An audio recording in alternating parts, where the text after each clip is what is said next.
প্রিয় স্টুডেন্টস, চলে আসলাম Newton mechanics part 2তে। তো পার্ট 2 অনেক ইম্পর্টেন্ট। যারা পার্ট 1 দেখেছো তারা অবশ্যই পার্ট 2 দেখবা, আর যারা পার্ট 2 দেখতেছো তারা অবশ্যই পার্ট 1টাকে দেখে আসবা। ক্লিয়ার? তো আমরা আসি পার্ট 2তে কী কী দেখাবো। পার্ট 2 অনেক ইম্পর্টেন্ট তোমার জন্য, কারণ আমি 4টা দেখাবো।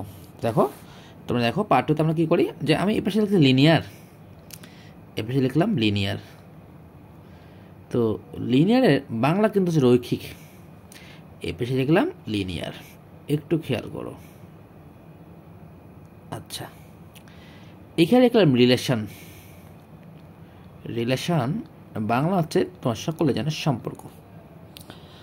এবার এইখানে লিখবো আমরা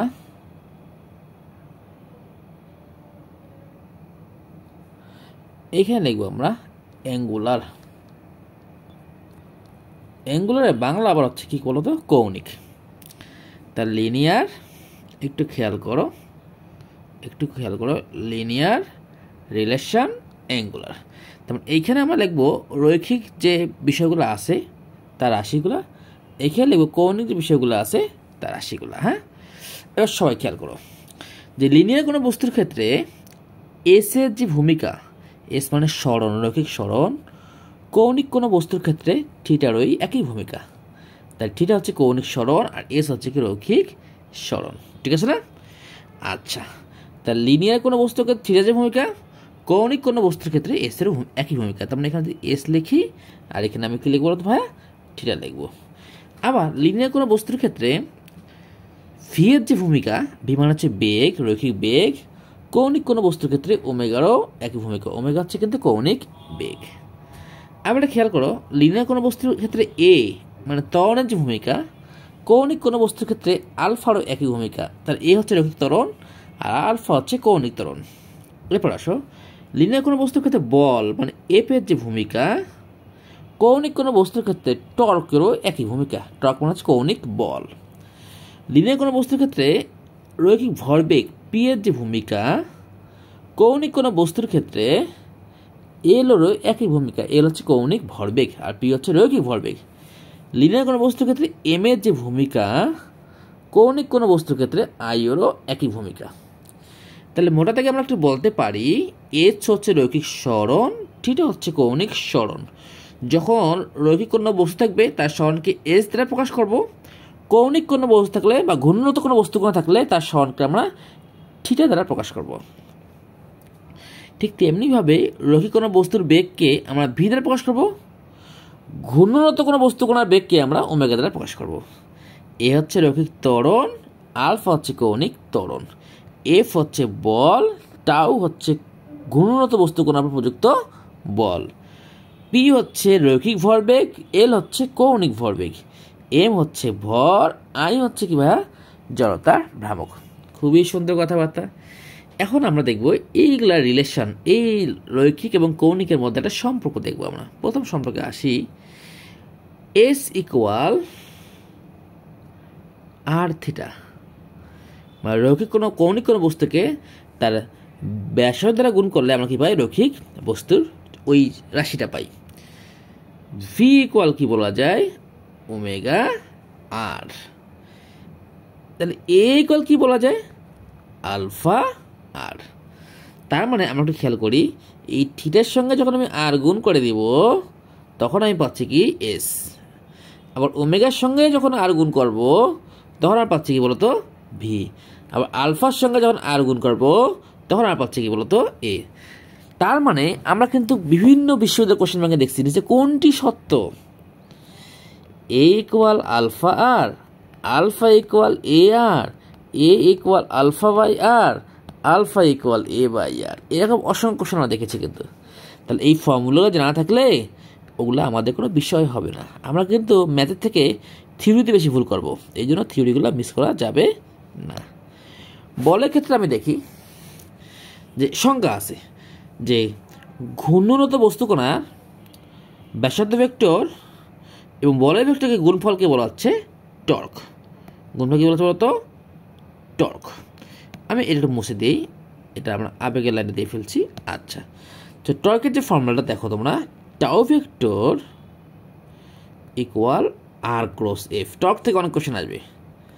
তার মানে কোনো বস্তু কণার ব্যাসার্ধ ভেক্টর এবং বলয় ভেক্টরের ক্রস গুণফল করলে হচ্ছে টর্ক, অথবা মাইনাস এফ ক্রস আর, মাইনাস এফ ক্রস আর, অথবা ইটা আর এফ সাইন থিটা, অথবা ইটা আর এফ সাইন থিটা। খুব মাথায় রাখতে হবে কিন্তু। তাহলে এই দেখো তো, টর্ক একটা ভেক্টর, তা টর্ক ইকুয়াল কি আর ক্রস এফ।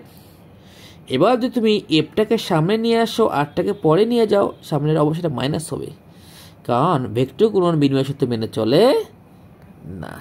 ভেক্টর গুণন কি বিনিময় সূত্র মেনে চলে না। এইবার যদি ক্রস করো তাহলে অবশ্যই ইটা আর এফ সাইন থিটা দিতে হবে। ইটা থাকবে না এমনটা হবে না, ইটা থাকবেই, কারণ ইটা দ্বারা কি বোঝাচ্ছে, একক ভেক্টর বোঝাচ্ছে, একক ভেক্টর বোঝাচ্ছে। হ্যাঁ, তো অনেকে বলতে পারে ইটা তো অনেকে নাও থাকতে পারে, এটা তো নাও থাকতে পারে। দেখো আমি তোমাদের একটা জিনিস দেখাই, তোমরা খেয়াল করো, কোশ্চেন ব্যাংকে অনেকবার এটা আসছে যে নিচে কোনটি সত্য, টাও ভেক্টর ইকুয়াল আর এফ সাইন থিটা, না টাও ভেক্টর ইকুয়াল ইটা আর এফ সাইন থিটা। কোনটা হবে বলো তো? অবশ্যই টাও ভেক্টর ইকুয়াল ইটা আর এফ সাইন থিটা হবে। বা যদি এরকম বলতো টাও ভেক্টরের মান, তাহলে কিন্তু হচ্ছে শুধু আর এফ সাইন থিটা, কারণ মান বললে তখন কিন্তু আর তোমার ওই একক ভেক্টর থাকবে না। মান চাইলে বা ম্যাগনিটিউড চাইলে তখন কিন্তু আর একক ভেক্টরটা থাকবে না। এগুলো কিন্তু আমাদের বুঝতে হবে, এগুলো এখন ছোটো ছোটো ক্ষেত্রে এমসিগুলা আসে। ক্লিয়ার সবাই? আবার থিটা যদি 90 ডিগ্রি হয় তাহলে টাও ইকুয়াল কি লেখা যাবে, আর এফ। টাও ইকুয়াল কি আর এফ, তাহলে এফ ইকুয়াল কত, টাও বাই আর লেখা যায় কিন্তু। হ্যাঁ, আচ্ছা, এভাবে কোশ্চেন কিন্তু আসতে পারে, সো ভয় পাওয়ার কিছু নাই। এবার দেখো তো আর কি কি লেখা যায় এখানে। যদি এরকম বলে যে টাও ভেক্টরের মান, টাও ভেক্টরের মান, তাহলে আর এফ সাইন থিটা, অথবা এফ মানে এমজি, এমজি আর সাইন থিটা। ভাইরা এগুলো মিস করা যাবে না, আমি যেভাবে লিখলাম তোমাদের ওভাবে লিখতে হবে। ঠিক তেমনি হবে এল ভেক্টর ইকুয়াল, মানে কৌণিক ভরবেগ ইকুয়াল আর ভেক্টর ক্রস কি পি ভেক্টর, কারণ আমরা জানি ব্যাসার্ধ ভেক্টর এবং ভরবেগের ভেক্টরের গুণফলকে বলছে কি কৌণিক ভরবেগ। তাহলে এটাকে তেমনিভাবে মাইনাস পি ক্রস কি লেখা যায়, আর লেখা যায়। ঠিক তেমনি হবে এটাকে লেখা যায় ইটা পি আর সাইন থিটা। এটা কি পি আর সাইন থিটা, এটা আপনারা কি ভেক্টর সাইন চলে যাবে। ঠিক তেমনি হবে যদি এল ভেক্টরের মান চায়, এল ভেক্টর মান চাইলে কি হয় বলো, এল ভেক্টর যদি মান চায় কখনো, তাহলে আমরা কি লিখতে পারি খেয়াল করো। যদি কখনো এল ভেক্টরের মানটা চায় তাহলে আমরা ইটা থাকবে, থাকবে না, R P sine theta or P R sine theta, doesn't matter, কারণ স্কেলার মান তো, পি আর আগে দিলে সমস্যা নাই। অথবা পি মানে এমভি, এমভি আর সাইন থিটা। এবার আই ভেক্টর ইকুয়াল কি এম আর আর স্কয়ার। আশা করি তোমরা এটা বুঝতে পেরেছ। এবার আমরা দেখব যে এগুলোতে কীভাবে অঙ্ক আসে। আরও অনেক কিছু বাদ দিলাম, আমি এখনই দেখাচ্ছি এগুলা। তো আমার ভিডিও করার মেইন উদ্দেশ্য হচ্ছে তোমরা ফর্মুলাগুলো মনে রাখো। এর প্রত্যেকটা ফর্মুলা ইম্পর্টেন্ট, জানো? এর প্রত্যেকটা ফর্মুলা কোশ্চেন ব্যাংক ঘাটো, এর প্রত্যেকটা ফর্মুলা একাধিকবার আসছে, এর প্রত্যেকটা ফর্মুলা একাধিকবার আসছে, কিন্তু এর প্রত্যেকটা ফর্মুলা একাধিকবার আসছে, ঘাটতে হবে তোমাদের, বুঝছো? প্রত্যেকটা ফর্মুলা একাধিকবার আসছে। তো আমি চাচ্ছি যে এই অধ্যায়টা অন্তত তোমাদের একদম স্টেপ বাই স্টেপ ক্লাস নেব, স্টেপ বাই স্টেপ। এরপরে আমরা অবশ্যই এই অধ্যায় কি নেব, ম্যাথমেটিক্যাল ক্লাসগুলো নিব। হ্যাঁ, বুঝছো? আচ্ছা, তোমার সবাই স্পিড বাড়াই, স্ক্রিন বড় করে দেখবা, তাহলে ভালো লাগবে দেখতে। হ্যাঁ, ওকে, এবার আমরা চলে যাই অন্যটা কাজে। খেয়াল করো, আমরা জানি সময়ের সাপেক্ষে এই সরণকে একবার অন্তর্কালে কি পাই, বেগ পাই। তাহলে লেখা যায় না v equal ds by dt. আবার জানি সময়ের সাপেক্ষে বেগ বের একবার ডিপ করলে আমরা কি পাই বলতো, ত্বরণ পাই। তাহলে বলতে পারি না এ ইকুয়াল কি ডিভি বাই ডিটি। ঠিক তেমনিভাবে আমরা এখানে লিখতে পারি ওমেগা ইকুয়াল কি d theta by dt, alpha equal কি লেখা যায় ডি ওমেগা বাই ডিটি। আবার জানি এফ ইকুয়াল এম এ, তো টাউ ইকুয়াল কি লেখা যাবে বলো তো? এফ ইকুয়াল যদি এম এ লিখি, রৈখিক বল ইকুয়াল রৈখিক ভর ইন্টু রৈখিক ত্বরণ, তাহলে কৌণিক বল ইকুয়াল কি কৌণিক ভর ইন্টু ত্বরণ। তাহলে কৌণিক ভর কোনটা? কৌণিক ভর আই, আর কৌণিক ত্বরণ কোনটা? আলফা। তাহলে এম এ রিপ্লেসড হবে আই, এ রিপ্লেসড হবে কি আলফা। তাহলে বলা যায় না টাউ ইকুয়াল কি আই আলফা। আবার আই মানে কি জানি এম আর স্কোয়ার, তো আমি বলতে পারি না এম আর স্কোয়ার আলফা মানে কি এম আর স্কোয়ার আলফা লিখতে পারি কি না? পারি।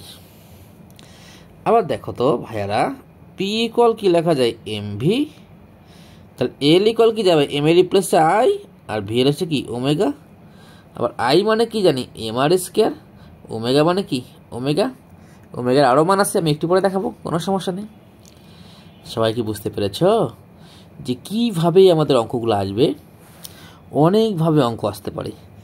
আবার দেখো তো এফ ইকুয়াল তো এম এ লিখছি, তাহলে এইখানে আবার দেখো তো এম, এ মানে কি ডিভি বাই ডিটি লেখা যায় না? পি ইকুয়াল তো এম ভি লিখছি, এম মানে এম, ভি মানে কি ডিএস বাই কি ডি লেখা যায় না? কত সুন্দর ম্যাথ, হ্যাঁ? তোমরা চাইলেই কিন্তু ইজিলি করতে পারবা।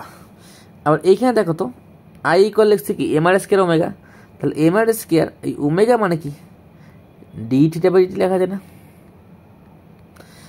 এইখানে দেখো তো এম আর স্কোয়ার এই আলফা মানে কি d theta by d omega by d লেখা যায় না? ডি ওমেগা বাই ডি লেখা যায়। তাহলে তোমাদের চাইতে হবে, চাইলেই সম্ভব। হ্যাঁ, এই চারটা তোমাদের মুখস্থ রাখতেই হবে। আবার আমি তোমাদের বলছিলাম তো ভাইয়া যে ছোটোবেলায় তোমরা কী পড়েছো, ভি ইকুয়াল ইউ প্লাস এটি, বড় হলে কী হবে omega equal omega not plus alpha t. এই কথা তোমাদের কেন বলছিলাম মনে আছে তোমাদের? এটা তোমাদের বলছিলাম যে এই তো রৈখিক বেগ, তাহলে এটা কি কৌণিক বেগ, রৈখিক আদি বেগ কৌণিক আদি বেগ, এ রৈখিক ত্বরণ আলফা কৌণিক ত্বরণ, টি সময় সময় তো সব ক্ষেত্রে সেম, রৈখিক বলো কৌণিক বলো সময় তো সবাই ক্লিয়ার। তো রৈখিক বস্তু বললে এটা ফর্মুলা, কৌণিক বললে এটা ফর্মুলা। আরও দেখাচ্ছি, এটা তো ছোটোবেলা পড়ছো, v square equal u square plus কি 2s পড়েছো। বড় হয়ে কি লিখতে পারো ওমেগা স্কোয়ার ইকুয়াল কি ওমেগা নট স্কোয়ার প্লাস কি 2 আলফা থিটা লিখতে পারো না? পারো। এই জিনিসগুলো তোমাদের দেখতে হবে। আরও কি পারো এস ইকুয়াল কি ইউটি প্লাস হাফ এটি স্কোয়ার, দেখছো না ছোটোবেলায়? আরও কি পারো তাহলে থিটা ইকুয়াল কি ওমেগা নট টি প্লাস কি হাফ আলফা টি স্কোয়ার, পারো না? পারো। কিন্তু এই জিনিসগুলা আমাদের কিন্তু পুঙ্খানুপুঙ্খানুভাবে দেখতে হবে। ক্লিয়ার? তো আশা করি তোমরা ভালোই বুঝছো এই চার্টটা। এই চার্ট সম্পর্কে অনেক নলেজ রাখতে হবে। এই চার্টটা তোমরা মুখস্থ করে ফেলো। আমরা এর পরের দিনেই আমরা নিউটন মেকানিক্স পার্ট 3 চলে যাব। ওকে, তো সবাইকে বেস্ট অফ লাক। সবাই আলিফ স্পেশাল ব্যাচের সঙ্গে থাকবো এবং আমরা যে ডেডিকেশন নিয়ে তোমাদের পড়াচ্ছি আশা করি তোমার সেই ডেডিকেশনটা তোমাদের মধ্যে রাখবা। আমরা যে ডেডিকেশনে তোমাদের পড়াচ্ছি আশা করি তোমরা সেই ডেডিকেশনটা তোমাদের মধ্যে রাখবা। সেই ডেডিকেশন নিয়ে তোমরা পড়াশোনা করবা। আলিফ স্পেশাল ব্যাচ সবসময় আপডেট কাজ করে, তোমরাও আমাদের সঙ্গে আপডেট থাকো, ভালো কিছু করবা। হ্যাঁ, যতদিন পরীক্ষা শেষ হয়নি ততদিন আমাদের সঙ্গে থাকো, দেখি কোথাও চান্স হয় না, কোথাও না কোথাও চান্স হবেই যদি রেগুলার তুমি পড়ো। হ্যাঁ, তো ভিডিও বাড়াবো না, সবাইকে বেস্ট অফ লাক। আর ভিডিওগুলো কেমন হচ্ছে একটু কমেন্টে জানাতে পারো। হ্যাঁ, কমেন্টে জানালে ভালো লাগে। যে কোনো জিনিসের প্রশংসা শুনতে ভালো লাগে, তোমাদের একটা কমেন্ট করো না ভিডিও দিলে। হ্যাঁ, ভিডিও যদি একটা কমেন্ট করতে পারো কি, যদি তোমাদের পরবর্তী স্টুডেন্টরা পরবর্তী জুনিয়ররা যদি দেখে ভিডিওটা, তার জন্য আগে থেকে ধারণা পায় না ভিডিওটা ভালো ছিল। ওকে, থ্যাংক ইউ।